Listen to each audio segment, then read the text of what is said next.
Welcome to the 106th Henry George Daily Devotional.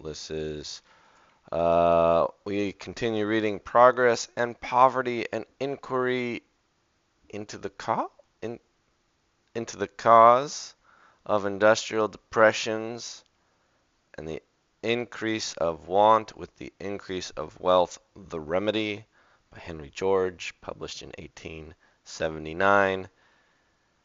In San Francisco, New York, I don't know, America. We are in Chapter 10, The Law of Human Progress, Chapter 2, Difference in Civilization, To What Do? And this is, of course, the third time we've been reading from it on these devotionals.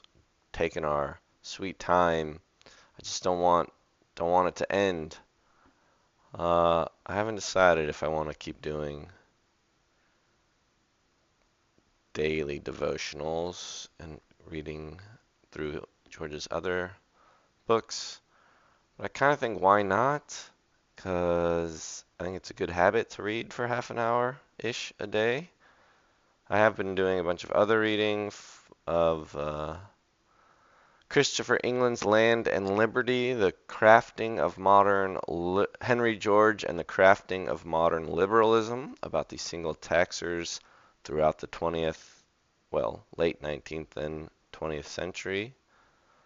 And that is, I'm no longer shocked, but I definitely was at how pervasive the single tax and Henry George movement was and what positions of power they reached. I just read about Woodrow Wilson creating a defense council leading up to World War One, and two of the four people on the defense council were Georgists. Um, George Creel, I think, and Newton Baker. And the other two people were not named. Um, and then there's a bunch of other things. All right, but we're here to read Progress and Poverty. George writes, pretty sure this is where we go. And it seems to me that the influence of this social net or environment will explain what is so often taken as proof of race differences. The difficulty which less civilized races show in receiving higher civilization, and the manner in which some of them melt away before it, just as one social environment persists, so does it render it difficult or impossible for those subject to it to accept another. The Chinese character is fixed, if that of any people is. Yet the Chinese in California acquire American modes of working, trading, the use of machinery, etc., with such facility as to prove that they have no lack of flexibility or natural capacity. That they do not change in other respects is due to the Chinese environment that still persists and still surrounds them. Coming from China, they look forward to return to China, and live while here in a little China of their own, just as the Englishmen in India maintain a little England. It is not merely that we naturally seek association with those who share our peculiarities, and that thus language, religion, and custom tend to persist where individuals are not absolutely isolated, but that these differences provoke an external pressure which compels such association. These obvious principles fully account for all the phenomena which are seen in the meeting of one stage or bodies of culture with another. Without resort to the theory of ingrained differences, For instance, as comparative philology has shown, the Hindu is of the same race as his English conqueror. I don't I don't understand. I remember reading this before. Uh, okay, in one sense, all humans are the same race. In the context of this time, and racism is such a. All right, so if we mean by race I don't know what we mean by race. I don't know what George means by race. I guess he's saying that the Hindus, which like what the Hindu? I don't know. I've always just Hindued that. Who who are the Hindus? Is that just somebody who? Yeah.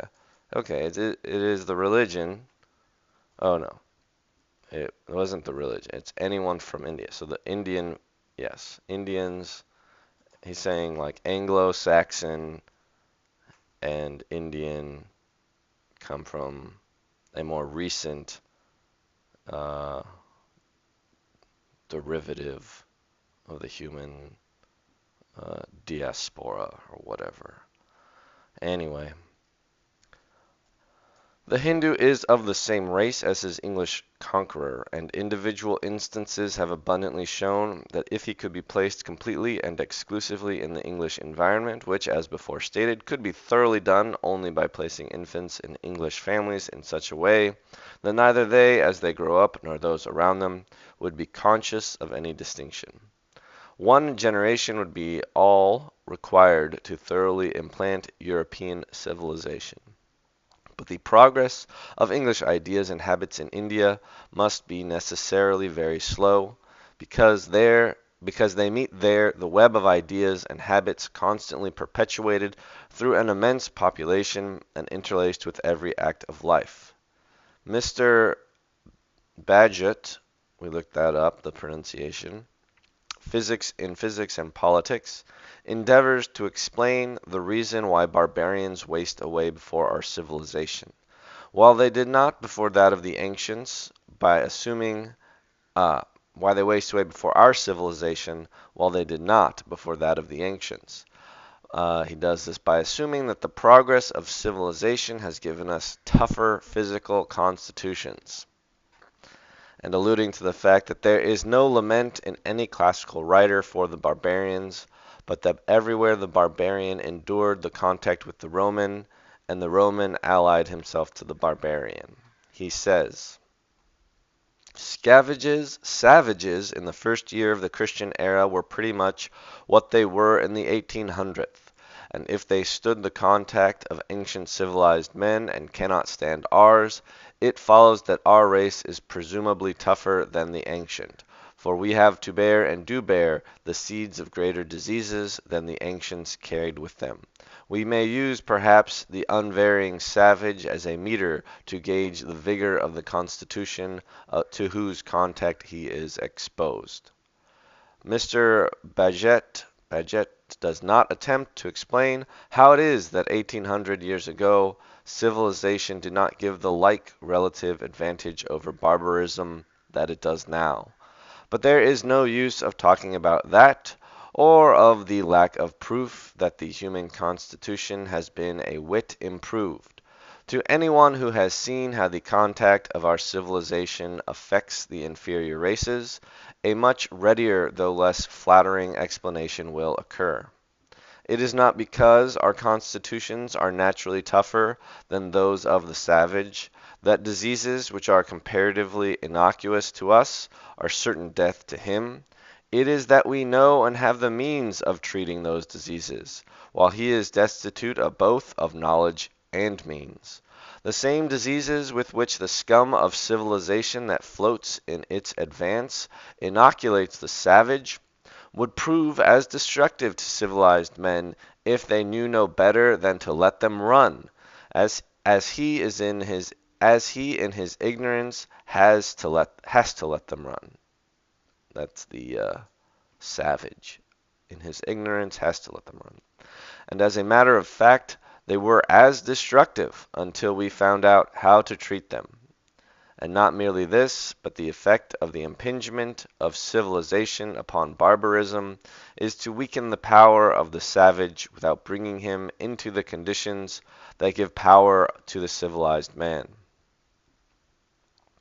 While his habits and customs still tend to persist, and do persist as far as they can, the conditions to which they were adapted are forcibly changed, He is a hunter in a land stripped of game, a warrior deprived of his arms, and called on to plead in legal technicalities. He is not merely placed between cultures, but as Mr. Bagehot says of the European half-breeds in India, he is placed between moralities and learns the vices of civilization without its virtues. He loses his accustomed means of subsistence, he loses self-respect, he loses morality. He deteriorates and dies away. The miserable creature who may be seen hanging around frontier towns or railroad stations, ready to beg or steal or solicit a viler commerce, are not fair representatives of the Indian before the white man had encroached upon his hunting grounds. And here we mean Native Americans. They have lost the strength and virtues of not Hindus. They have lost the strength and virtues of their former state without gaining those of a higher. In fact, civilization, as it pushes the red man, shows no virtues. To the Anglo-Saxon of the frontier, as a rule, the aborigine has no rights which the white man is bound to respect. He is impoverished, misunderstood, cheated, and abused. He dies out as under similar conditions we should die out. He disappears before civilization as the Britons disappeared before Saxon barbarism. The true reason why there is no lament in any classic writer for the barbarian, but that the Roman civilization assimilated instead of destroying, is, I take it, to be found not only in the fact that the ancient civilization was much nearer akin to the barbarians which it met, but in the more important fact that it was not extended as ours has been. It was carried forward, not by an advancing line of colonists, but by conquests which merely reduced the new province to general subjection, leaving the social and generally the political organization of the people to a great degree unimpaired, so that without shattering or deterioration, the process of assimilation went on. In a somewhat similar way, the civilization of Japan seems to be now assimilating itself to European civilization.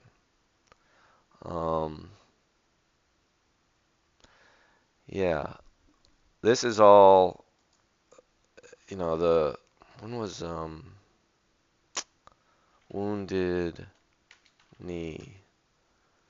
That was in 1890. So here George is writing in, 1870s, late 1870s. This is published in 79.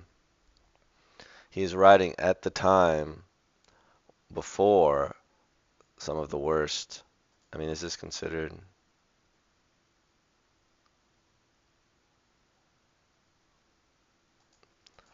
Worst Native American massacres. Fetterman fight. I guess it's Bear River Massacre, 1863. So these had occurred. Fetterman fight, Bear River Massacre. Wounded Knee was 300. Bear River is 350. Yeah. So there have definitely been some massacres, I see, and yet more still continued. All right. In America, the Anglo-Saxon has exterminated instead of civilizing the Indian, simply because he has not brought the Indian into his environment, nor yet has the contact been in such a way as to induce or permit the Indian web of habitual thought and custom to be changed rapidly enough to meet the new conditions into which he has been brought by the proximity of new and powerful neighbors. Okay, couldn't be converted quickly enough, I guess. That there is no innate impediment to the reception of our civilization by these uncivilized races has been shown over and over again in individual cases. And it has likewise been shown, so far as the experiments have been permitted to go, by the Jesuits in Paraguay, the Franciscans in California, and the Protestant missionaries on some of the Pacific islands. The assumption of physical improvement in the race within any time of which we have knowledge is utterly without warrant, and within the time of which Mr. Bagehot speaks, it is absolutely disproved. We know from classic statues, from the burdens carried and the marches made by ancient soldiers, from the records of runners and the feats of gymnasts, that neither in proportions nor strength has the race improved within 2,000 years. Now, it definitely hasn't improved much or anything, but I I think there is a kind of general agreement, and of course, it may be completely due to uh, diet, that we are National Geographic. Are we taller and colder? Hmm.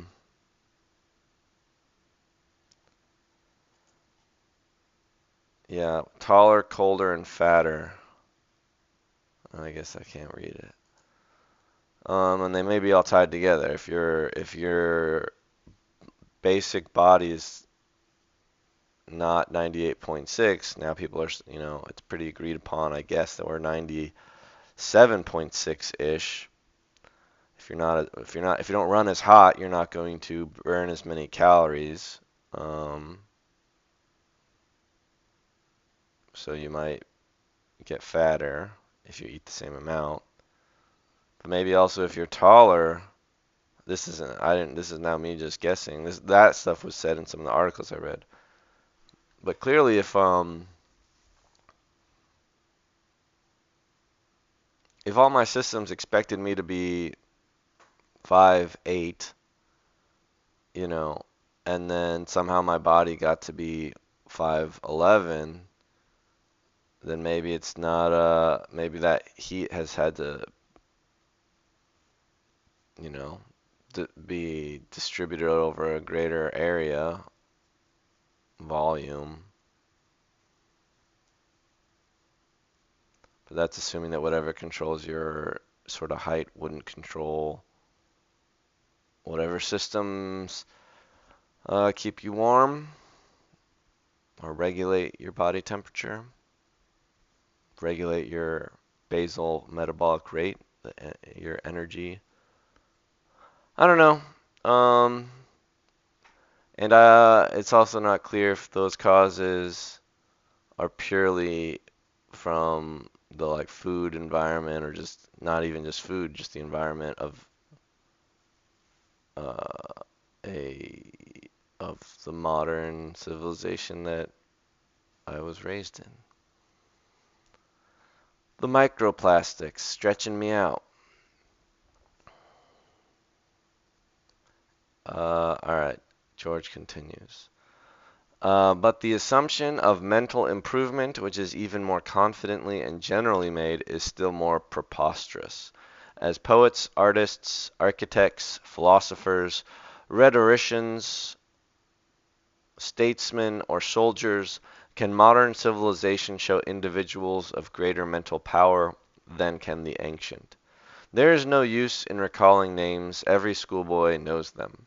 For our models and personifications of mental power, we go back to the ancients, and if we can for a moment imagine the possibility of what is held by that oldest and most widespread of all beliefs, the belief which Lessing declared on this account the most probably true, though he accepted it on metaphysical grounds, and suppose Homer or Virgil, Demosthenes or Cicero, Alexander, Hannibal or Caesar, Plato or Lucretius, Euclid or Aristotle as re-entering this life again in the 19th century.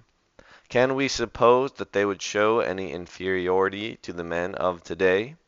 Or if we take any period since the classic age, even the darkest, or any previous period of which we know anything, shall we not find men who in the conditions and degree of knowledge of their times showed mental power of as high an order as men show now? And among the less advanced races do we not today, whenever our attention is called to them, find men who in their conditions exhibit mental qualities as great as civilization can show? Did the invention of the railroad, coming when it did, prove any greater inventive power than did the invention of the wheelbarrow when wheelbarrows were not? We of modern civilization are raised far above those who have preceded us and those of the less advanced races who are our contemporaries. But it is because we stand on a pyramid, not that we are taller. What the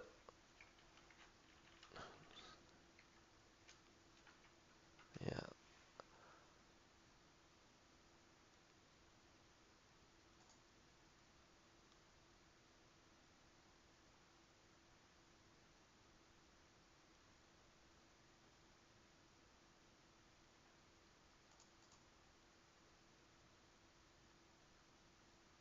yeah, Isaac Newton said, "If I have seen further, it is by standing on the shoulders of giants." Um, we stand on a pyramid, not that we are taller.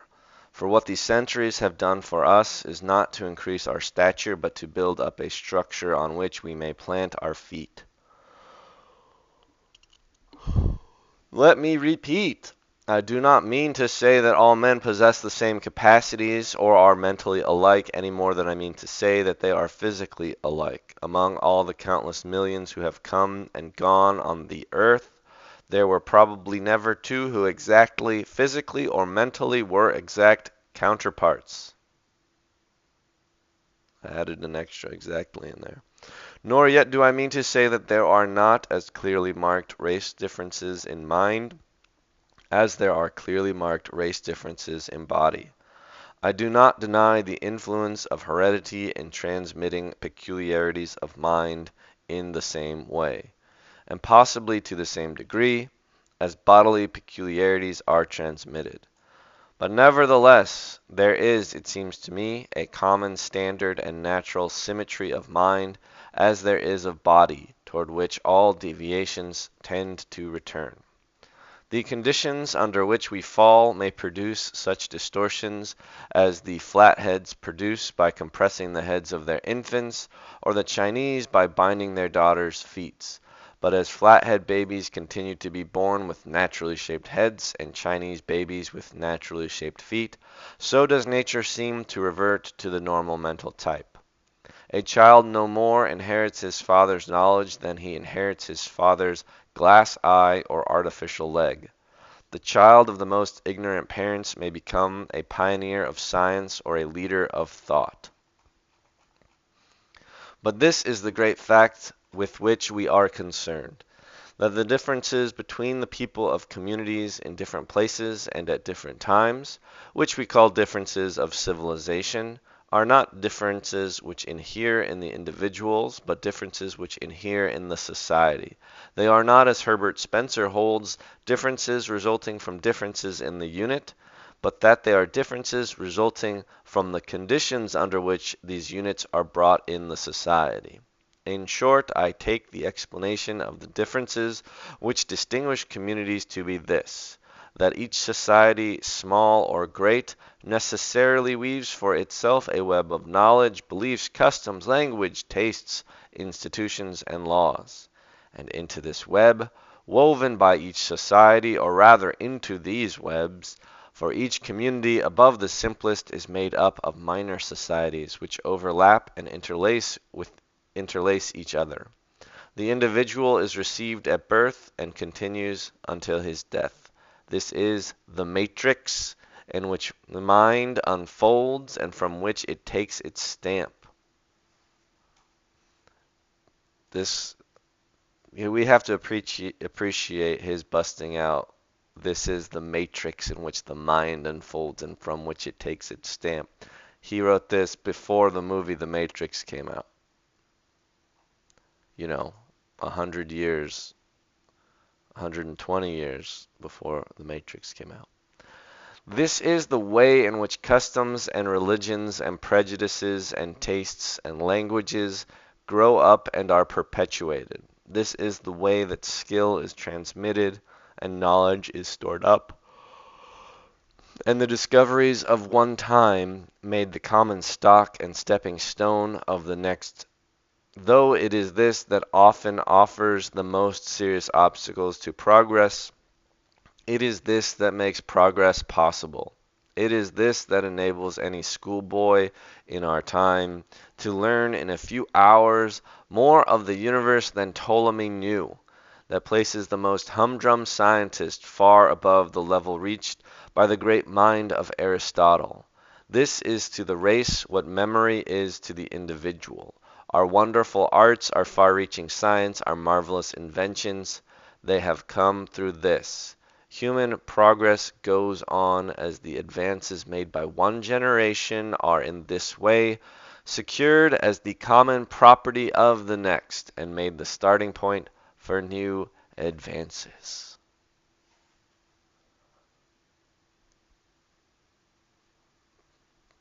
Pretty inspiring. All right. See you next time.